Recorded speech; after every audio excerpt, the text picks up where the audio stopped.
Skeleton Crew, the new Disney Star Wars show, has come out, and this one is really kid-oriented, so I wasn't too sure what to expect. I will say it's very generic. You can tell it's pulled from all kinds of other similar things, The Goonies, maybe Stand By Me, and it doesn't do it as well as those movies, but it's kind of endearing.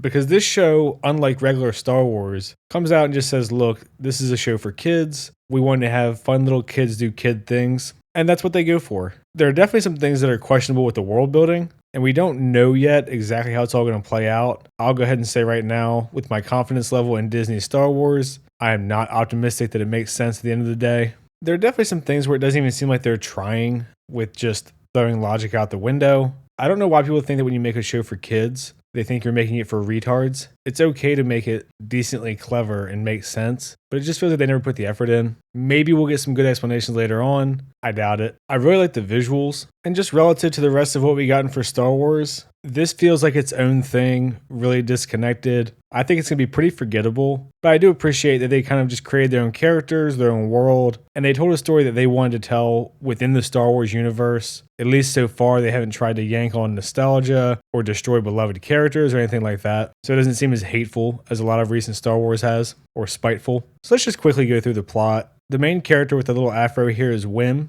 and that's his little alien friend Neil. And we do the thing where Wim is bored and he wants to adventure. We see him and Neil pretending to be Jedi. And I'll be honest, I don't actually understand the logic behind that. Maybe it'll get explained. Because they live on At-Aten, which everyone thinks is a myth and not an actual place. And they're very isolated, clearly, because people don't even think the planet exists. But it's still weird to me that they have Jedi action figures and stuff. But I'm hoping it's because they created this kind of experiment in the Republic or something. It's a pretty dystopian world that he lives in, where they get assigned to jobs and they have restricted areas and they take a test that's going to determine their whole future and they just get put into it. They don't have a choice. So I'm sure we'll get an explanation later on for that. This is Fern. She has a best friend, KB, who's like the little tech nerd girl. And these are our four main characters for the show. The gist of what's happening is Wim needs to pass this test to get his job assignment, and he ends up being really late. He tries to take a shortcut through a restricted area, and as he falls into this gully, he tries to climb out, and there's a ship that's like 2 inches below Pine Needles,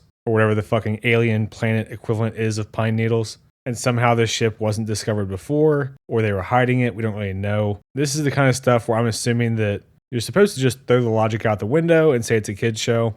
Fern overhears him talking to his dad about a buried Jedi temple. His dad doesn't believe him. He wants him to worry about the test. Him and Neil go back. Fern and KB are there waiting for him. And they dig through and find their way into this ship in the restricted area that has no security, into the ship that's buried by an inch of dirt. And I know this may sound petty when it's a show very clearly kid-oriented, but why not just do the thing where you have him fall a really long way? Or he falls in front of a cave mouth and you walk into the cave and find it. Something actually obscure so that you know why no one else found it. So they explore the ship and there's skeletons and they have pirate hats. And this is all after the Empire has fallen, so pirates are kind of prolific. I forgot to mention that Jude Law gets mutinied on by his crew, and we don't see him till the end of the second episode anyway. But like I said, you have the take charge leader girl Fern. Neil just wants to go home, not really cause any trouble. Wim wants the adventure, and KB's the tech nerd. So they dick around on the ship and accidentally turn it on, and it launches them to random coordinates in space.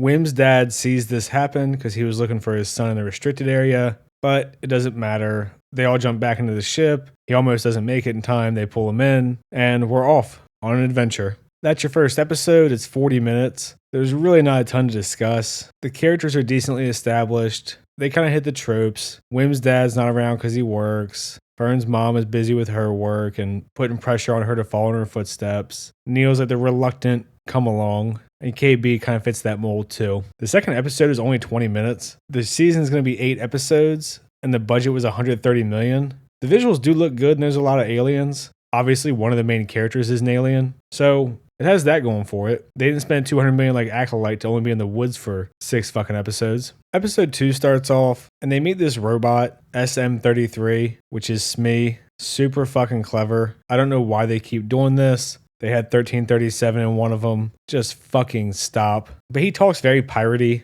Again, this is the kind of thing where you're like, well, it's a kid's show. I guess that's why they gave the droid a peg leg and a pirate accent in a galaxy far, far away. And they have pirate hats just like ours, conveniently. But anyway, he's like, Captain, what should I do with them? kill them, snap their necks, whatever. And Fern says, I killed your captain in a duel. And we find out in a couple lines that Wim says he wants to be in charge. And he says you can always duel to the death with a captain, and then you become the captain. I'm a little bit bummed she didn't say, I am the captain now. But anyway, so he listens to her now. He flies the ship. They're like, take us to civilization or a port so we can figure out where the hell we're at and how to get home. And that takes like a third of the episode, by the way, what I just described in about 2 sentences. And then we see Wim's dad looking through the restricted area. He's desperate to find his son. That might be the most fantastical element of the show, that there's a black father that actually cares about his kid.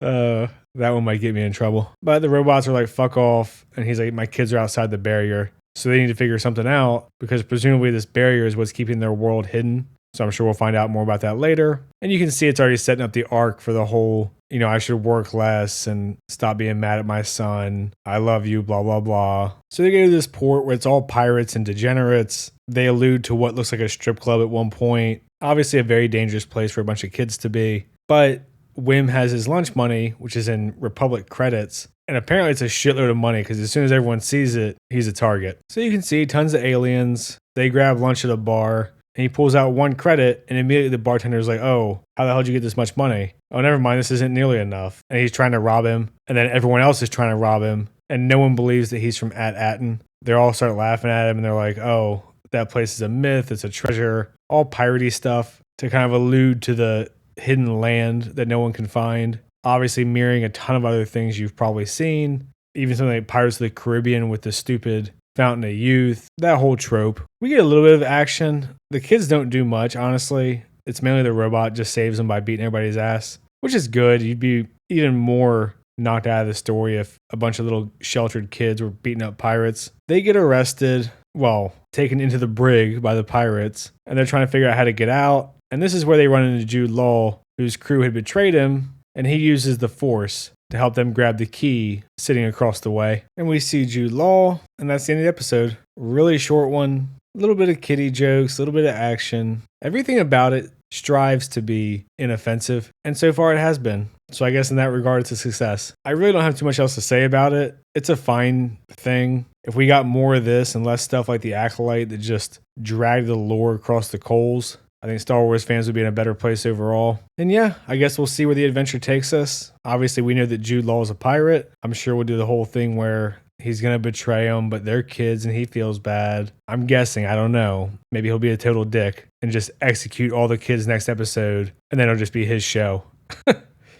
Anyway, I'm going to leave it there for this one. If you've seen it, let me know what you think. I try to respond to the comments that aren't just insults. Like and subscribe and all that shit. Thanks. See ya.